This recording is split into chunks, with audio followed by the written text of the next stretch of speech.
the continent died in silence, choked not by smoke, but by the relentless organized darkness. For 1,000 years, the war between the ancient bloodlines, the werewolves of the northern packs and the ruling vampiric houses, had been a glorious, exhausting spectacle. That was now history. Their mutual hatred had paved the road for a third power, one that recognized neither hierarchy nor tradition, the unified monster empire. The empire did not rage, it calculated. It was a cold, systematic machine under the dominion of a single, terrible will, Emperor Kadros. Where the old races fought for territory or honor, the empire fought for eradication. Vaelric stood on the sheer precipice of the watchtower bluffs, the granite slick with rain and shadow, and watched the ruin of the world his ancestors had built. He was 25, but the exhaustion in his eyes was older than the stones beneath his steel-toed boots. He felt the cold inertia of the vampire blood in his veins, a demanding stillness, and the simmering tension of the wolf, always ready to tear. It was a miserable, constant battle for control. Below, the valley known as the Grey Scar was a graveyard. This had been the last territory of the House of Draken, a powerful vampire stronghold. 6 months prior, the Draken had trusted their granite walls, reinforced by generations of blood magic, to withstand anything. They were wrong. The Imperial legions bypassed the fortifications not with force but with patience. They cut the supply lines, poisoned the lesser feeding grounds, and waited for the internal discipline of the vampires to fracture into paranoia. Vaelric did not mourn the Draken. They were arrogant predators who had once tried to hunt him for the perceived impurity of his mixed blood. He noted the perfection of their destruction. No grand siege, no heroic last stand. Just a cold, engineered collapse. The Empire did not waste lives on spectacle. The werewolves, Vaelric's father's people, watched this erosion with detached arrogance. His father, Tharion, the Duke of the Northern Packs, was a fair ruler, stern and disciplined.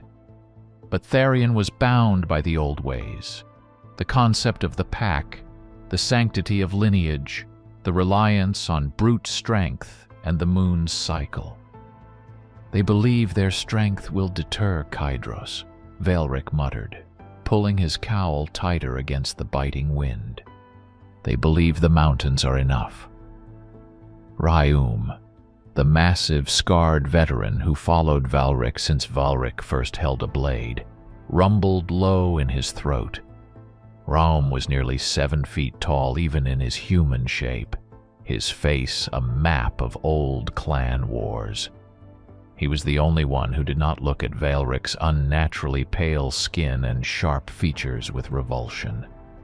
"The Duke has mobilized the huntsmen, Vaelric," Raum said, his voice deep gravel. "We hold the passes. They will not cross the divide." Vaelric shook his head slowly. "They will not cross where we expect them to, Raum. The Empire is not a horde of ghouls anymore. They are an army run by strategy. Look at the Grey Scar. They neutralized the enemy's strengths before engaging." Vaelric spent the last 3 years in voluntary exile, roaming the borders where the battles occurred. He saw the patterns the old world leaders missed. The Empire used fear as a weapon, but not arbitrarily. Every act of savagery, the skewering of prisoners, the obliteration of ancestral monuments, was designed to isolate resistance, force premature, costly engagements, and sever the fragile trust between the remaining free peoples. Vaelric knew the internal calculus of his own kind. Werewolves thrived on unity and fury. He knew that if the Empire shattered that unity before the battle, the pack would dissolve into isolated, desperate beasts, He remembered the arguments with Tharion, arguments that ended not in shouted anger, but in the sterile, crushing silence of rejection. "Your methods are cold, Velric. They reek of the night crawlers," Tharion had said, his face etched with pain. "The pack fights with honor. Honor is a weakness the Empire exploits, Father. They do not care about our laws. They care about extinction." The rejection was deep. The wolf packs valued purity of blood above all else. Velric was a testament to the chaos they despised. He shifted, but not with the explosive, glorious freedom of a full-blooded wolf. He had the strength and speed of his mother's kin, the vampires, but not their immortality or mastery over shadows. He was neither beast nor bloodlord, just a contradiction wrapped in heavy steel. He left the Duke's lands before he was formally exiled, sparing Tharion the shame of having to cast out his own son. He left with Rahaum and the cold promise that he would return only when he had something more valuable than lineage: survival. Now, standing above the dead valley, Velric felt the familiar ache of homelessness. He was a strategic asset without an army, a mind observing a war it was not yet permitted to fight. The sun dipped entirely, and the change came over him. Not the agonizing, bone-snapping transformation of the wolf, but a subtle hardening. His senses sharpened, the scent of sulfur and wet earth becoming overwhelming. The vampire blood provided precision, suppressing the erratic heat of the wolf. This control was his unique strength, but it was also the reason his own people feared him. They saw his calm in the face of bloodshed as unnatural, devoid of the necessary fury. A small flicker of light caught his attention, miles away, at the edge of the gray scar. It was too regulated for a refugee campfire. Troop movement, Velric diagnosed instantly, pulling out a crude spyglass he had pilfered from a fallen Imperial officer. He focused the lens. They were not soldiers, but supply skirmishers. Ghoul servants hauled heavy crates on rough sleds, escorted by a dozen armored trolls, moving slowly toward a captured vampire outpost. "They are testing the borders," Velric observed. "Testing how far inland they can move without encountering organized resistance.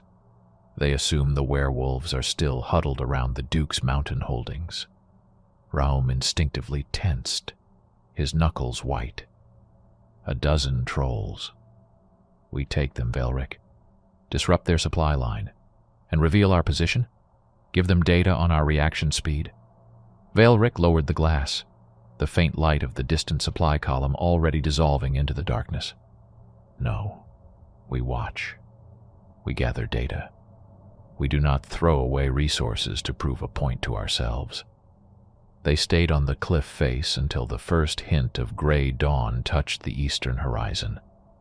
The sight of the annihilated valley, silent and cold, affirmed Velric's singular conclusion. The old world was gone. The only way to survive the new world was to become colder, more precise and more ruthless than the enemy. The Empire taught him strategy through attrition. They were building their strength, consuming the continent piece by piece, ensuring that by the time the werewolves finally decided to fight, they would be fighting alone, surrounded by the ghosts of their former allies. Velric had to stop that. He had to forge a weapon capable of fighting a war based on pure, objective fact, not ancient loyalty. He needed to build the Legion. The exile was a crucible, burning away the last vestiges of Velric's identity as the Duke's son. He walked the broken continent for 3 years, a ghost in the ruins. He wore scavenged armor, lived off rations stolen from Imperial patrols, and learned to value silence over speech. His only true companion was Raum, whose loyalty was a strange, heavy anchor in Veilric's solitary existence. Veilric's heritage meant he went days without sustenance, utilizing the vampiric metabolism, yet he still felt the gnawing emptiness of the wolf's hunger, demanding substance and motion. He was an engine of perpetual internal conflict, honed by deprivation. He tried the vampires first. He traveled south, far into the ruined territories, seeking out the whispers of the hidden houses. He found Nyxara in the wreckage beneath the city of Viridia, a sprawl of collapsed stone and dust in an ancient catacomb. Nyxara was old, carrying the weight of a vanishing culture. She was slender, severe, and possessed an intellect that sliced through pretense. She and her small, surviving coterie saw Veilric not as a savior, but as a dangerous curiosity. A mongrel wolf, Nyxara stated, her voice a dry rasp, holding a sliver of candlelight to Veilric's face. You smell of the earth and the hunt, but your eyes hold the discipline of the blood. What do you seek here, half-breed? Survival, Veilric answered, his voice stripped bare. The Empire hunts you, Nyxara. They will not stop. I seek knowledge of how they fight those who hide in the shadows. Nyxara laughed, a sound like shattered glass. We have no secrets left, Veilric. Our magic requires organization. Our discipline requires a purpose greater than mere hiding. Kydros destroyed the structure, and the rest is just decay. Yet she tolerated his presence. For 6 months, Veilric lived among them, learning the tactical deficiencies that had led to the downfall of the houses. Vampires relied on secrecy, individual power, and a rigid, almost ritualistic command structure. The Empire countered this with overwhelming brute force logistics. They flooded territories with millions of disposable troops, ghouls and skirmishers, forcing the vampires out of hiding into the sun or into battles they could not win. Veilric absorbed the lessons. Do not rely on the environment to protect you. Do not rely on inherited power. Logistics wins wars. One cold night, Nyxara confronted him. You should leave, Veilric. My people whisper about your wolf smell. They fear you will betray us, or that your inherent chaos will draw the Empire here. I am not chaotic, Veilric corrected her, his tone flat. I am precise. The wolf always returns to the wild, regardless of how straight the path you set for it. Go back to your father's land. He despises you, but at least your death will serve your own kind. Nyxara had been right. He left the catacombs and returned to the surface, carrying nothing but a profound understanding of failure. The vampires were too brittle, too focused on their own vanishing prestige to adapt. It was during the long walk back north, traversing territories ravaged by Empire patrols, that Veilric fully committed to his strategy. He stopped being a seeker of refuge and became a student of conflict. He learned to read the Empire's movements like a language. A standard Imperial patrol unit, comprised of 8 heavy armored monstrosities and 15 lesser auxiliary troops, always followed a specific rotation, covering a 17-mile loop in exactly 5 hours. They were predictable because they were machines, driven by standardized doctrine. Veilric and Raum began to operate on the fringes, invisible. They never engaged in direct combat. Instead, Veilric learned sabotage. He calculated the structural stress points of their makeshift timber supply bridges. He identified the hours when the quartermaster units were weakest, always just after the 0300 inventory check. He taught Raum to hunt with silence, patience, and absolute control, suppressing the werewolf's urge to overwhelm.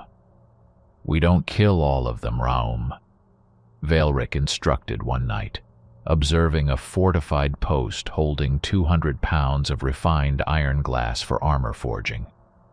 "We kill the one who knows how to fix the equipment. We contaminate the water supply, not with poison, but with something that causes slow, debilitating sickness. We make the outpost inefficient, a drain on their resources without ever giving them a body count to report to their superiors." They spent 6 months conducting this shadow attrition in the desolate lands east of the Old Divide. The results were immediate but localized. Outposts reported equipment failures, slow attrition through illness, and command chain confusion. Velric was testing his methods. He was using the vampire's cold logic to direct the werewolf's primal ability to stalk and destroy. His internal conflict remained a heavy burden. Sometimes the transformation, always subtle but constant, threatened to break his discipline. The raw, desperate hunger of the wolf surfaced, demanding he tear into the enemy instead of merely calculating their demise. But Velric forced it down, remembering Nyxara's warning. Chaos draws the Empire. Control was life. He knew that the small, strategic victories were meaningless unless he applied them on a massive scale. To do that, he needed an army. He needed the werewolves. The catalyst came abruptly, violently. News traveled slowly through the shattered lands, carried by fearful refugees and desperate scouts. The Empire had finally launched its concentrated attack on the werewolf frontier. They had not come through the mountains as anticipated. They crossed the vast, treacherous marshes, utilizing a swift, coordinated amphibious assault that Therian scouts failed to predict. The reports were horrific. The border packs of the West Marches, renowned for their ferocity, were annihilated. The old blood structure failed instantly.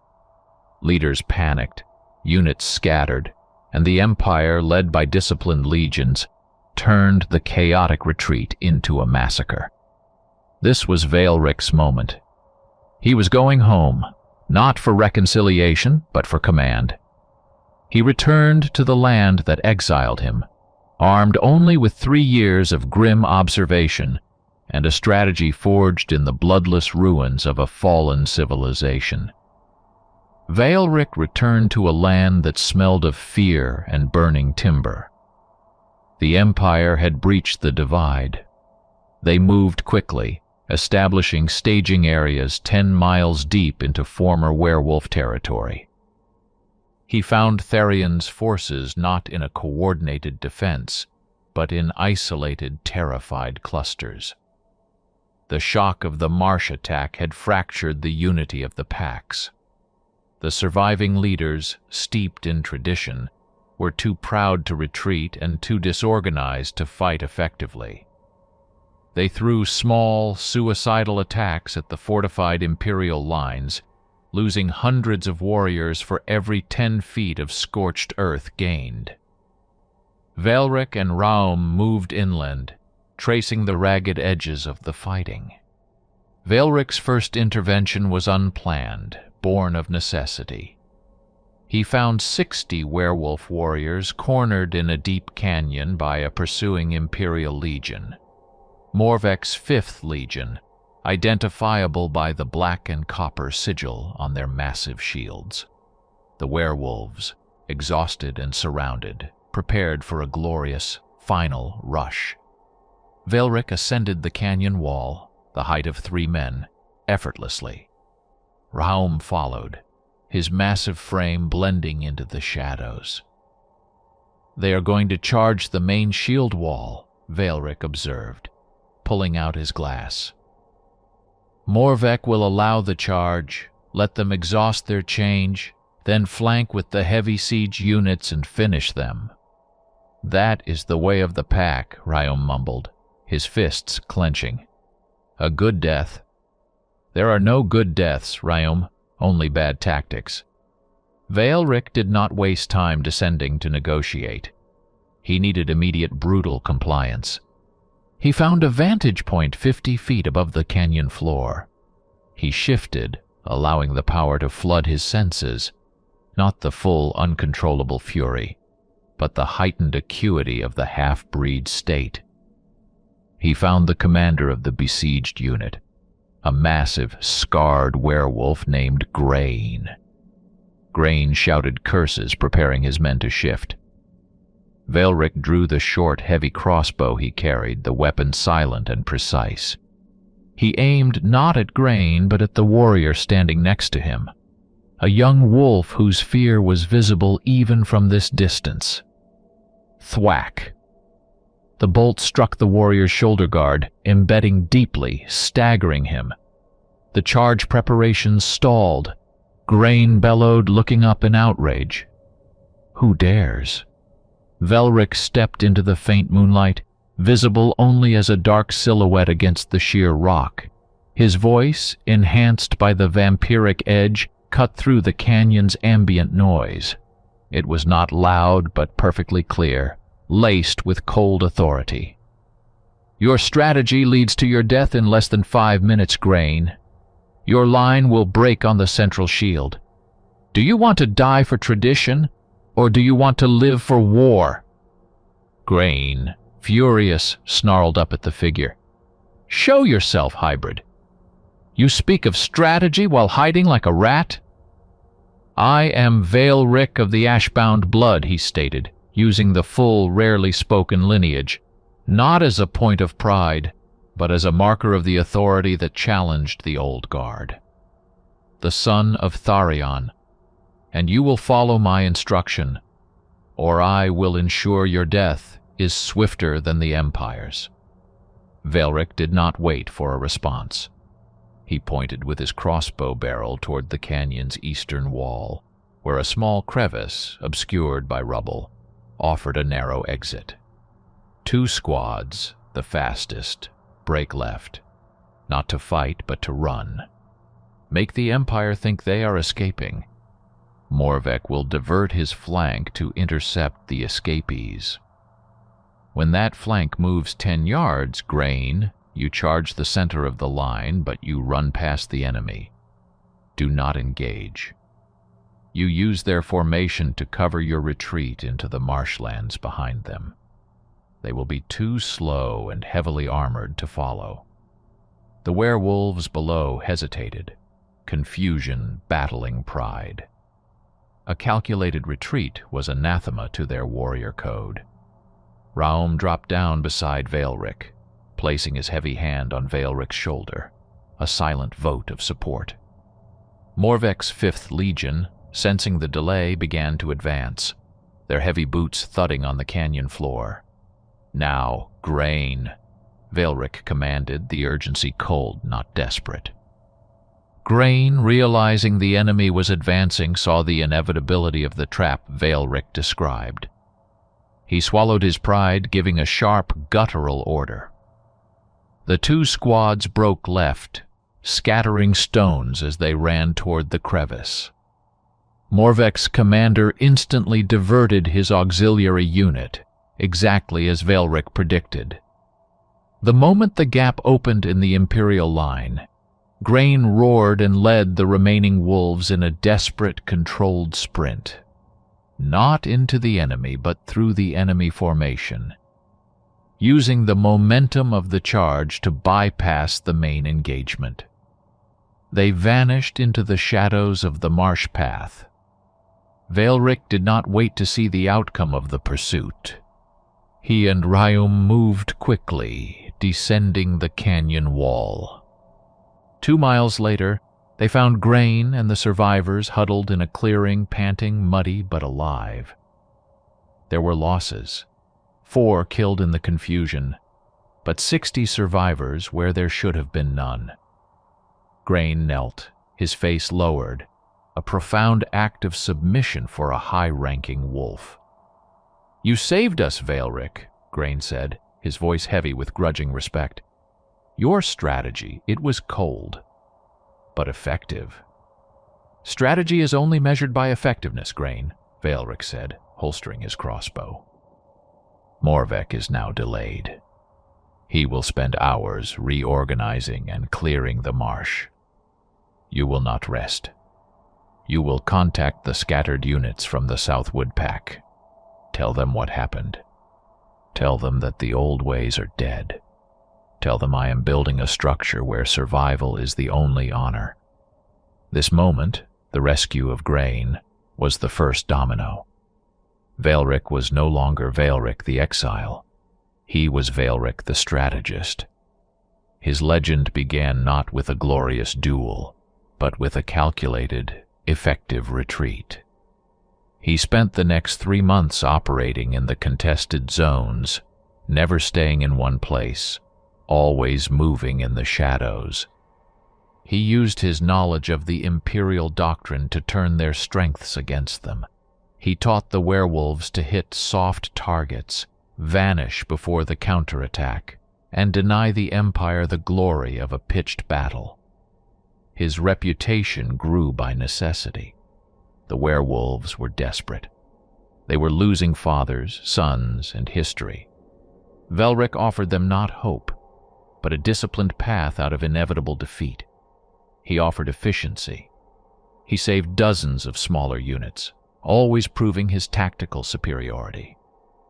The shame of his mixed blood mattered less than the clarity of his command. The survivors started calling themselves the Revenants, those who came back from the dead. Veilric called them the Foundation. The consolidation point Veilric chose was Fortress Blackrock, an ancient, forgotten hunting lodge carved into the granite spine of the Middle Peaks, 40 miles from any major Imperial route. It was defensible, remote, and strategically useless until Veilric made it the nexus of his new force. Within 6 weeks, nearly 800 surviving werewolves, from shattered packs, exiled remnants, and fearful runaways, gathered there. They were hungry, undisciplined, and volatile. Tharion, the Duke, sent a messenger. Veilric refused to meet him. Tell my father that the Duke of the Northern Packs will be contacted when the Northern Packs decide to abandon tradition for survival.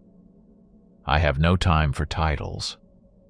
His rejection of the hierarchy was absolute. He stripped the assembled wolves of their former pack affiliations, their colors, and their hereditary ranking.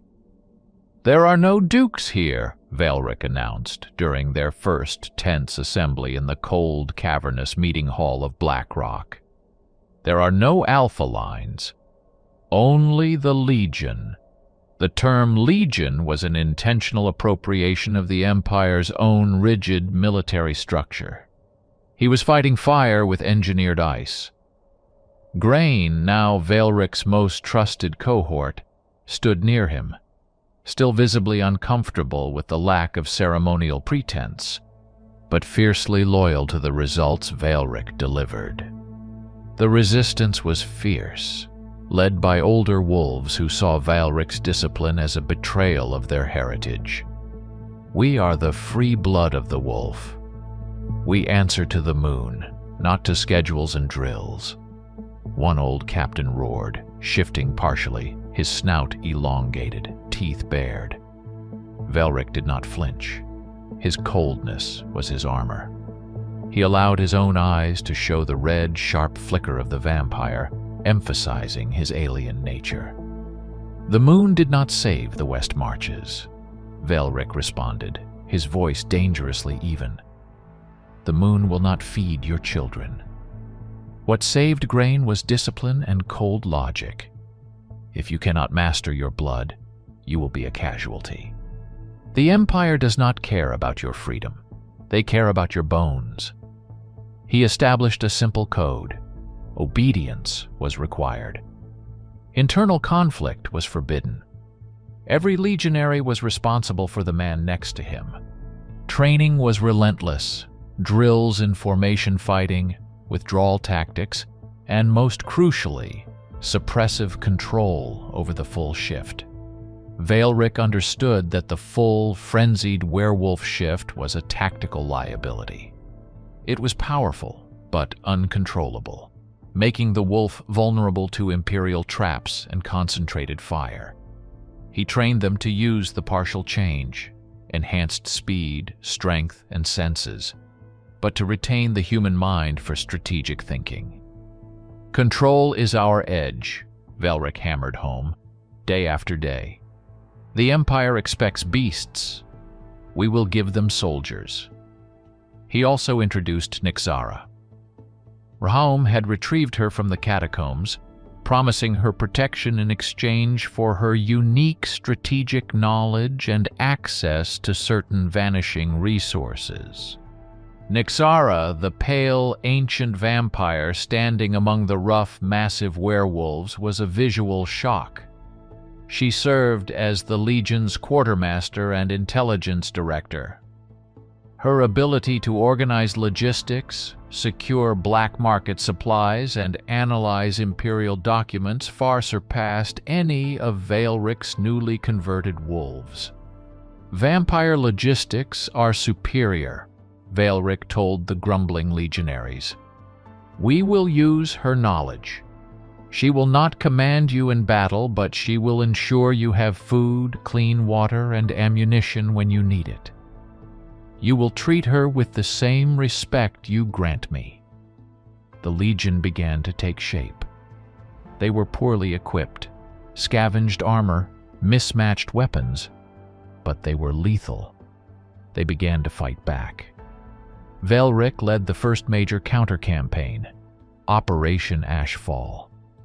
Targeting 3 major Imperial supply routes simultaneously, he used small, fast-moving Legion units to disrupt the enemy's forward momentum. They never stayed to fight. They struck the weak point, the quartermaster unit, the fuel depot, the communications hub, and vanished, leaving chaos and confusion. The Empire suffered its first sustained logistical failures on the Western Front. For every 10 trucks the Empire lost, they had to divert 200 soldiers to guarding their supply lines. Veilric was turning their greatest strength, scale, into a weakness. The Empire's response was predictable. Overwhelming force. They prepared a massive push toward Blackrock, intending to crush the nascent resistance before it could solidify. Veilric knew he could not meet this force in open battle yet. He had perhaps 2,500 disciplined fighters, facing legions that numbered 50,000, backed by heavy armor and air support. He ordered a strategic feint, drawing the Imperial vanguard into the massive, mist-shrouded canyons known as the Serpent's Coils. The canyons were a maze, terrain Veilric knew intimately from his youth. In the Serpent's Coils, the Legion proved their worth. They used small unit tactics, drawing the Imperial heavy infantry into narrow spaces, isolating the command structures, and utilizing surprise attacks from above. They relied on speed, not armor. The Empire lost 500 heavy troops and 3 major commanders in the Coils. The Legion lost 32. It was a massacre, but Veilric felt no triumph, only calculated relief. The war was a mathematical equation, and for the first time in a century the numbers favored the old world. The news of the Serpent's Coils reached the Imperial High Command. They realized they were no longer fighting desperate, scattered packs. They were fighting a structured army led by a strategist who understood their own doctrine. The response was swift, targeted, and terrifying. Emperor Kadros recalled his finest weapon from the Eastern campaigns. The general's arrival was marked by a sudden, chilling shift in the pattern of the war. Operation Ashfall immediately stalled. Veilric's tactical victories evaporated overnight. Where Veilric had used a feint, the enemy general anticipated it. Where Veilric relied on terrain advantage, the enemy general bypassed the obstacles entirely, sacrificing material to gain strategic position. The chess game Veilric had been winning suddenly saw his pieces checkmated 3 moves in advance. The new commander was Saravel, the supreme general of the unified empire. Veilric received the confirmation from Nyxara, who deciphered a highly encrypted Imperial broadcast, triangulated through captured surveillance drone wreckage. "It is the Emperor's daughter," Nyxara stated, tracing a complex glyph pattern on a weathered map. "She is a half-elf, Veilric, raised entirely within the military hierarchy. She does not know what failure means." Veilric stood before the map, his senses momentarily numb, a strange metallic taste flooding his mouth. He recognized the pattern of her command: cold, efficient, ruthless, exactly like his own. He knew her. The memory hit him, sharp, painful, and dangerously distracting.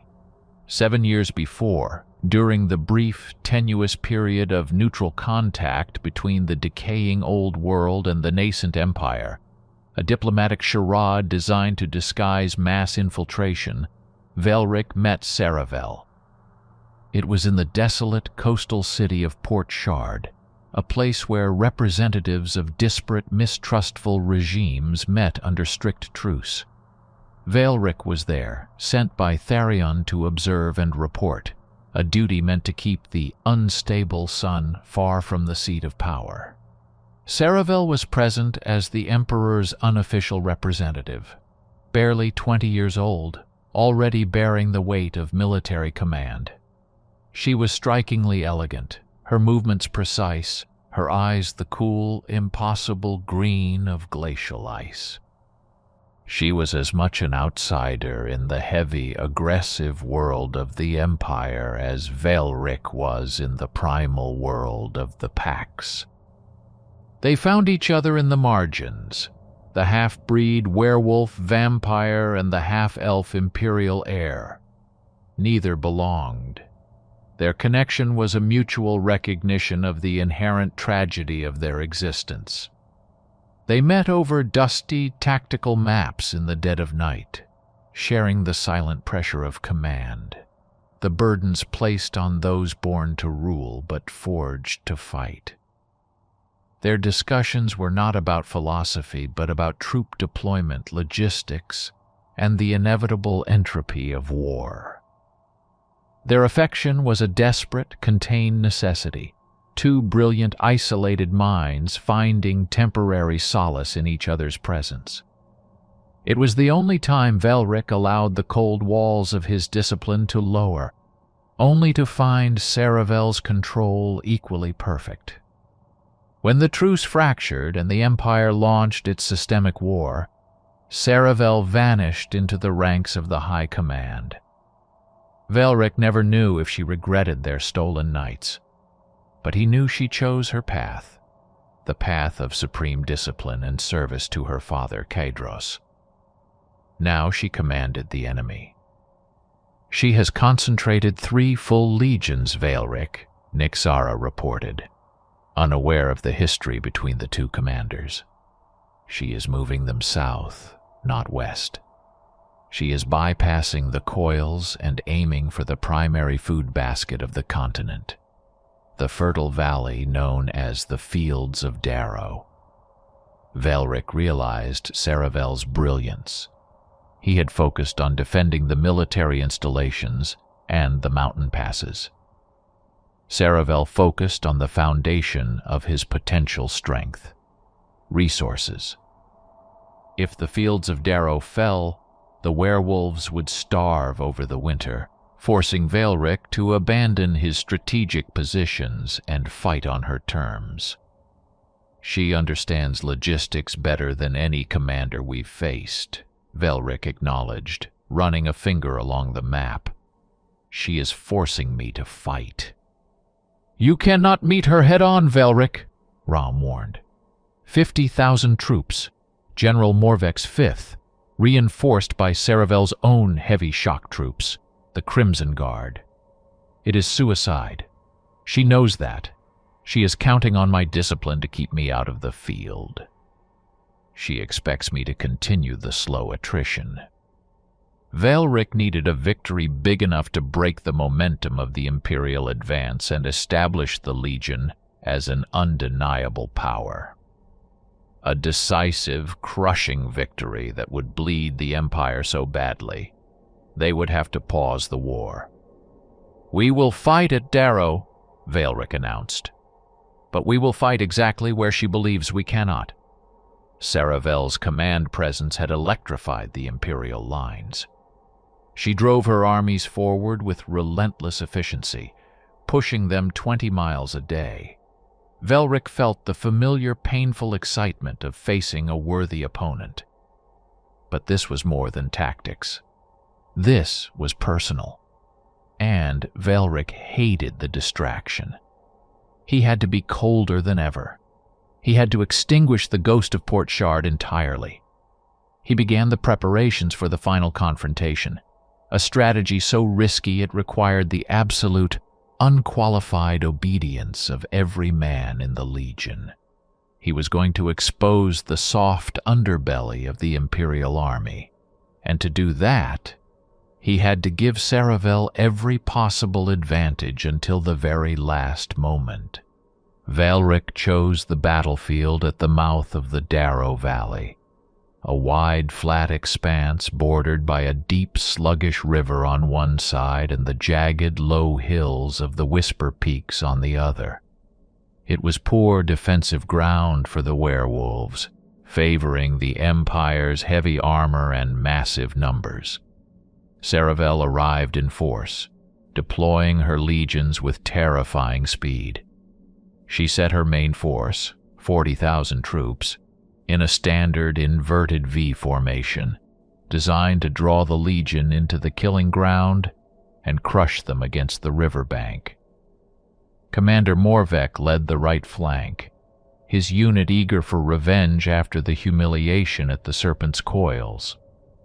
Velric had only 6,000 available fighters, including Grain's disciplined corps and Ryum's veteran scouts. He placed them in a thin, visible line at the narrowest point of the valley approach, seemingly awaiting annihilation. "She sees the weakness," Velric said to Rome, watching the Imperial deployment through the morning fog. "She thinks I am forced to fight this way. She believes I have abandoned strategy for desperation." Velric knew Saravel was calculating his every move. He had to make her believe he was acting exactly as a desperate, cornered strategist would. Saravel's command position was high on the only elevated ridge in the center, flanked by her Crimson Guard, elite shock troops clad in black iron. Velric saw her, a lone, slender figure overseeing the preparations. The Legion held its ground, silent, disciplined. Velric had ordered a partial shift, heightened senses, hardened forms, but no full transformation. He needed their minds intact. The battle began with a terrifying bombardment from Imperial siege weaponry, iron glass shells shattering the ground around the Legion, churning the earth into impossible mud. Velric waited. He allowed the Imperial advance to close the distance, enduring the artillery fire. "Now," Velric commanded, his voice broadcast through a simple directional horn system. "Grain, initiate the feigned rout." Grain's cohort, the 600 most experienced fighters, did not charge. They turned and ran. A rapid, seemingly panicked withdrawal directly towards the Whisper Peaks. Saravel reacted instantly, predictably. She would not allow Velric's core unit to escape. She ordered Morvek's right flank to detach and pursue the retreating corps, aiming to isolate and destroy them in the hills. This was the core of Velric's strategy. Saravel's only weakness was her belief in her own tactical perfection. She never believed Velric would risk his most valuable asset, his disciplined command structure, on a simple, transparent retreat unless it was forced by failure. As Morvek's forces surged toward the hills, Velric watched the gap open in the Imperial line, a vulnerable quarter-mile stretch where the supply convoys and the weaker auxiliary formations were stationed, awaiting the main engagement. "The main force is now too far committed to cover the flank," Velric stated, pulling the heavy curved sword from his scabbard. "Raum, execute Phase 2. Raum did not run towards the gap. He led his 1,000 men directly into the Imperial center, where the forces were densest, but where the command structure was also concentrated. This was a costly, brutal diversion. Their task was simple: hold the attention of 30,000 enemy troops for 20 minutes. Velric, leading his own small elite reserve unit of 300, moved fast. They were the true strike force. They skirted the periphery, utilizing the cover of the heavy mud and fog created by the artillery. They moved toward the Imperial command ridge, directly toward Saravel.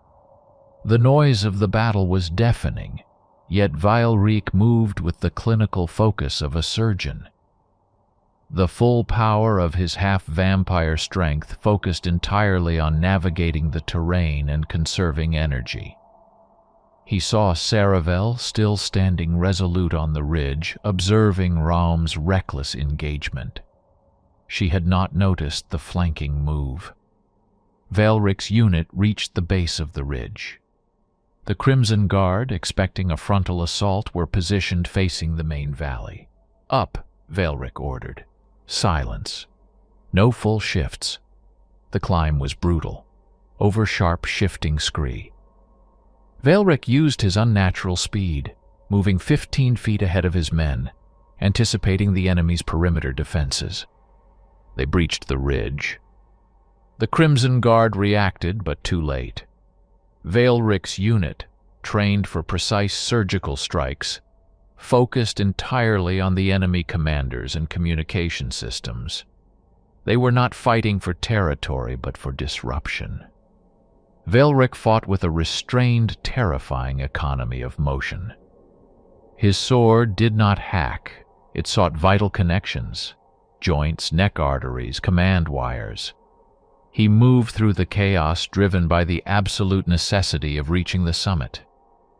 He found Saravel standing by a massive, reinforced command table, her tactical map spread out. She had been tracking Raum's desperate hold. She saw him approach. Her expression did not change. No shock, no fear, only the cold, professional assessment of a new threat. She wore black, segmented armor that did not restrict her movement, and carried a long, thin, wickedly sharp blade, the weapon of a precision duelist. "Velric of the Ashbound blood," she acknowledged, her voice carrying the same resonant clarity as it had 7 years ago. "I should have anticipated your willingness to risk everything." "You calculated my discipline, Saravel," Velric corrected her, breathing heavily, but showing no physical strain. "You forgot my contempt for life, my own and theirs." He pointed his sword not at her, but at the massive reinforced Imperial supply and communication structure directly behind her position. "Morvek is 2 miles away, chasing shadows. Raum is distracting your center. Your command hub is exposed, and I have 6 heavy siege bombs placed directly beneath your main iron glass storage depot." Saravel looked behind her, then back at Velric. The realization was immediate. Not fear, but the acknowledgement of a flaw in her algorithm. "You have compromised my flank," she stated, accepting the loss immediately. "A bold move, but you cannot hold this ridge. I will recall the guard, and you will be surrounded." "I don't need to hold the ridge," Velric said. "I need to eliminate the chain of command." He did not engage her immediately. Instead, he raised his hand, giving the signal to his men below. Saravel understood.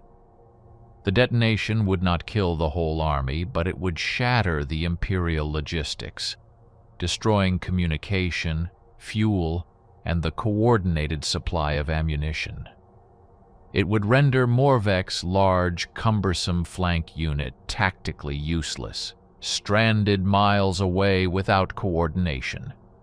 "You will break the Legion if you fight me now," Saravel warned, slowly drawing her blade. "I am the immediate threat. You are a general, Saravel. You are replaceable. The coordination of the Empire is not," Velric countered. She lunged, fast and precise. Their swords met with a brutal scraping ring, echoing the history they shared. Saravel fought like the Emperor's daughter, trained in aristocratic dueling, augmented by half-elf speed, every movement perfectly economical. Velric fought like a weapon of desperation.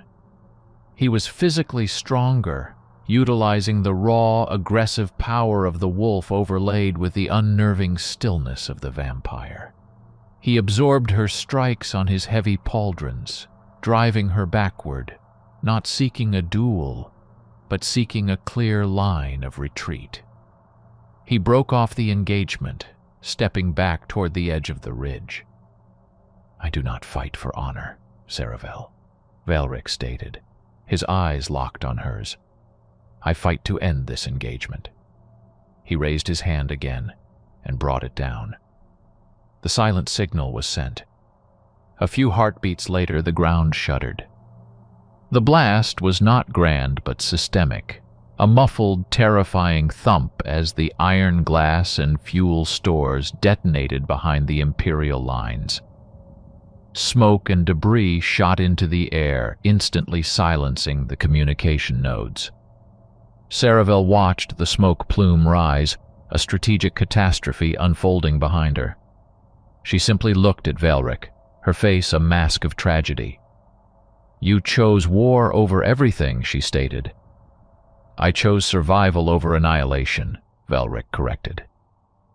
The fighting on the ridge stopped. The Crimson Guard, realizing the scale of the logistical disaster, were thrown into disarray. Morvek, miles away, realized his flank was isolated and attempted a desperate, immediate return march, but the mud and the confusion prevented any rapid movement. The Legion, led by Raum, sensing the shift in command clarity, pressed their attack into the disorganized Imperial center. The massive force dissolved, not through superior combat, but through systemic failure. Velric did not kill Saravel. He simply turned his back on her, leaping down the ridgeside, calling his men to follow. The victory was secured. The Emperor's army was broken, not by strength, but by Velric's superior, cruel calculation. The Battle of Darrow was over by noon. It was not a rout, but a professional collapse. 10,000 Imperial troops were captured, dead, or scattered into the wilderness. The remaining legions, cut off from supply and command, began a desperate, unorganized retreat back across the divide. The Legion had won the greatest victory the free races had seen in a decade. Velric returned to the valley floor, his armor streaked with blood and mud, his body aching from the contained effort. He did not seek celebration. He moved immediately to the field hospital tents established by Nixara's logistic teams. He had lost 600 men, a necessary cost, but a heavy burden. Grain was alive, his unit having successfully played their role. But Raum had taken a severe wound from an Imperial heavy weapon, his shoulder shattered. The survivors of the Legion gathered, not cheering, but standing in grim, exhausted silence. They looked at Velric, the strategist, the monster, the man who had traded honor for survival, and they saw their leader. His victory was undeniable. Valeric went immediately to his command tent. He ordered Nyxara to begin the systematic processing of prisoners, segregated, interrogated, and put to work repairing the damage they had inflicted. He gave clear, concise orders for securing the Darrow fields and establishing forward defensive outposts. The door flap opened, and a legionary escorted in a solitary figure, Saravel. She wore no armor now, only the black-fitted field uniform of the Imperial General. She stood straight, betraying no sign of distress, only the exhaustion of the strategically defeated. She had been captured 3 miles from the ridge, refusing to run, waiting for the inevitable. The legionary stepped out, leaving them alone in the functional, Spartan tent. The space smelled of fresh blood, adrenaline, and dry parchment. "I should have killed you, Valeric," Saravel said, her voice low. "Yes," Valeric agreed, sitting heavily on a campaign stool, running a hand over the grime on his face. "You chose a duel where you should have chosen retreat. A lapse in judgment. You knew I wouldn't run." "I calculated you wouldn't," Valeric countered. "That was the only human variable in my equation. I leveraged our history, Saravel. And it worked." The statement was not meant to wound, merely to state the facts of war. Saravel stepped closer to the tactical map, which was now dominated by Vaelric's own markings. Lines of attack, supply concentrations, future defensive positions. Morvek is retreating across the eastern steppe. His forces are degraded by 70%. His heavy armor is useless without maintenance. The Empire will lose the Western Front for at least a year. "That is the assessment," Valeric confirmed. "And what now? You have me. You have crippled my father's legions. Do you parade me? Execute me? Do you use me as leverage against Kadros?" Valeric looked up, meeting her cold green gaze. The connection they shared was complex, a mutual respect of strategy intertwined with a deep, tragic affection that had no place in this dark world. "Kadros does not care about leverage, Saravel. He cares about results. You failed. Whether you are dead or a prisoner, your utility to him is gone. He will send another general. He will come himself." Valeric stood up, moving away from the command table. "I will not parade you. I will not execute you, and I will not use you to weaken your father's will, because his will is absolute." He looked at her, the exhaustion pressing down on him. The werewolf inside demanded revenge, the satisfaction of dominance.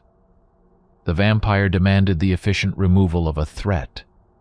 But the man, the hybrid of cold calculation and deep alienation, simply felt the crushing weight of their shared tragedy. "You are my prisoner, Saravel, but I offer you a choice that respects your rank and your mind." He gestured to the edge of the tent. "The Legion moves on, Saravel. We fight for existence. You were raised to serve the Empire's existence. That fundamental conflict makes any possibility between us impossible, even in victory. The love you speak of is not compatible with command, Vaelric," she said, her voice finally showing a flicker of pain, quickly contained. "It is not compatible with survival," he corrected. "You may stay here, in captivity, and be treated with the dignity of a defeated general, or you may attempt to leave. I will not stop you." Saravel stared at him, analyzing the offer. It was a strategy, of course. If she stayed, Vaelric contained a potent threat. If she fled, she was exposed to the horrors of the defeated world, forcing her back into the arms of an unforgiving Kadros. You offer me freedom in exchange for returning to the front line broken? I offer you the dignity of your own choice, Saravel. I will not be the man who holds you prisoner for the Emperor's amusement." Saravel walked to the tent entrance, paused, and looked back at him. Her eyes held the grief of a warrior who had lost more than a battle. She had lost her purpose, defined by the Emperor's unquestioning command. "The next time we meet, Velric," she said, her voice hardening, "I will not hesitate. My devotion is to the Empire, and mine is to the survival of the Free Peoples," Velric replied. "Go." She left the tent. Velric did not watch her go. He returned to the map, running new calculations. The strategic victory was undeniable, but the emotional cost had been devastating. He had won the battle by sacrificing the only possibility of peace he had ever known. Velric spent the next 6 weeks in relentless consolidation. Darrow was a turning point, not an end. The Legion, now swelled by rescued refugees and defectors from the weaker Imperial auxiliaries, numbered nearly 8,000 disciplined fighters. Velric was the effective head of the resistance, consolidating the scattered werewolf packs under the banner of the Legion. Tharion, the Duke of the Northern Packs, finally arrived at Black Rock, not with an army, but with a small retinue. He found Velric in the map room, working through logistics with Nixara and Rahaum, who was recovering quickly, the werewolf healing speed working its magic. Tharion was an imposing figure, still carrying the heavy scent of wolf prestige, but his eyes held the weary acknowledgement of defeat. "They call you the commander, Velric," Tharion said, setting his heavy gauntlets on the stone table. "They say you saved the North when the tradition failed." "The tradition lacked adaptability," Velric stated, not rising, maintaining his professional distance. "We survived Darrow because we thought like the enemy. We are organized, disciplined, and focused on logistics." Tharion looked at Nixara, the pale vampire aiding the wolf commander, then at the disciplined movement of the legionaries outside the window. He saw the cold efficiency that had saved his people, and he finally understood the sacrifice Velric had made, becoming the thing his own people feared, only to save them. "The Great Council of the Surviving Packs agrees," Tharion admitted, bowing his head slightly. "The Legion is the only chance we have. We offer you the formal command of all remaining werewolf forces. You will be the general, Velric, the unifying voice." Velric accepted the title without ceremony, without joy. "Titles mean nothing. Give me resources. Give me obedience. I need food stores secured and every able-bodied wolf trained in the Legion doctrine. The war is not won." Saravel returned to the Empire. Nixara tracked her movements. She went directly to the capital, the seat of Kydros' power. Velric knew her fate was uncertain, but he suspected the Emperor would not discard such a valuable weapon. Saravel was too disciplined to be executed. She would be repurposed, penalized, but inevitably sent back to the front line. Velric worked relentlessly, driving his officers and himself beyond exhaustion. He understood the rhythm of the Empire. They needed time to absorb the Darrow defeat, to rebuild their command structure, and to replace the lost material. That pause would last 6 months. "Kydros will not repeat Saravel's mistake," Velric explained to Raum and Nixara one night, charting new defensive lines on the map. "He will not send a tactician. He will send overwhelming, unyielding force. He will use the next 6 months to amass reserves from the far southern territories. What is your counter-strategy, Velric?" Raum asked, his voice subdued. Veilric pointed to a massive forested region far to the east, untouched by the recent fighting. The Empire knows we are strong in the mountains.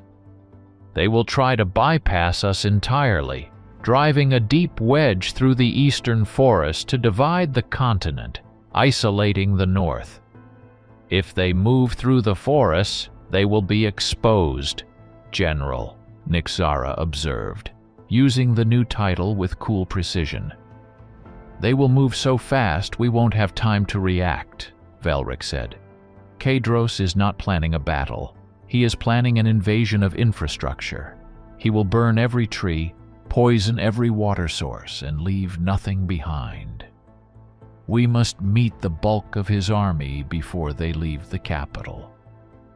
The strategy was insane.